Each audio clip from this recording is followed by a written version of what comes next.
Bonjour. L'histoire du Plus beau masque commence en 2008 et se déroule dans le milieu du spectacle vivant. Et elle suit les pas de Pau, un comédien de 32 ans, originaire de Barcelone, qui habite à Paris et qui vit pour son métier et que pour son métier. Toujours d'une scène à l'autre, toujours avec des restes de maquillage et des paillettes sur le visage, toujours en vadrouille. De l'extérieur, Pau semble vivre la vie qu'il a toujours rêvé. Sauf qu'en réalité, Pau, il cache un secret. Il est séropositif et aucun de ses proches n'est au courant. Il a contracté le VIH quelques mois seulement après la mort de son père. Et pour ne pas abattre sa mère, chaque fois qu'il va à Barcelone, il décide de ne rien dire. Et ce silence, ce non-dit énorme, devient comme une tache d'huile qui s'étend et qui, au fil des années, finit par tout affecter. Famille, amis, collègues. Comment quelqu'un qui aime tellement être sous les projecteurs peut-il cacher une part si fondamentale de lui-même? Pau vit sa maladie comme une honte. Elle attise un imaginaire sordide qui n'arrange pas ce clown qui a comme mission divertir.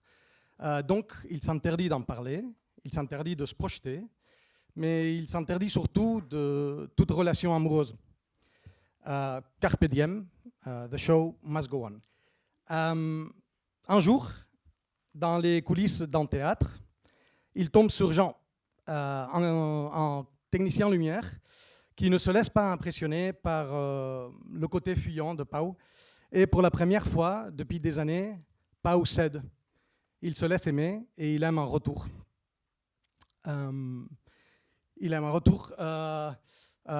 Cette relation l'oblige à sortir de ce déni enfui et à admettre auprès de Jean qui accepte la situation.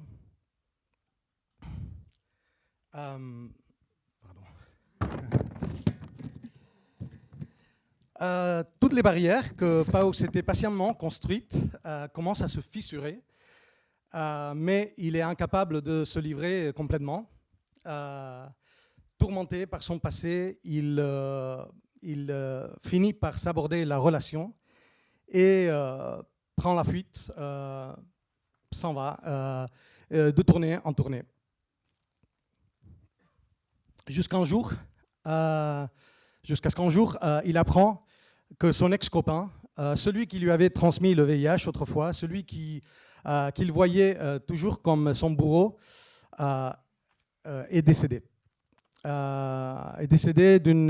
Soudainement d'une maladie foudroyante. Et là, c'est la goutte de trop. Pau va devoir se confronter à ce qu'il a vécu et qui il est. Le plus beau masque est l'histoire de comment quelqu'un qui a fait de la fuite de soi-même tout un art va entamer le long chemin de la honte à l'acceptation. Et c'est une histoire qui est fortement inspirée de la mienne. Je suis comédien à la base, je suis de Barcelone et j'ai contracté le VIH en 2001. Je fais partie d'une génération pour qui le VIH n'était plus une condamnation à mort, mais le stigmate social restait encore très puissant. Encore aujourd'hui, le VIH est un tabou dans plein de domaines. Et avec ce film, je voudrais rendre visible les réalités vécues par ces séropositifs qui se cachent encore, comme moi. Mais je veux aussi faire vivre le milieu du spectacle dans lequel j'ai travaillé toute ma vie.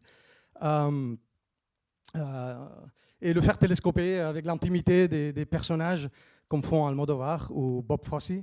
Le cabaret, l'opéra, le théâtre, ce sont des endroits que je connais très bien.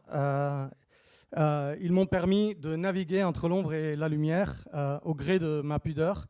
Et ils ont été souvent mes refuges, peut-être aussi mes cages. Avec ce film, je voudrais parler de l'art qui nous sauve et qui nous permet de réinventer le monde et de nous réinventer nous-mêmes. Merci beaucoup.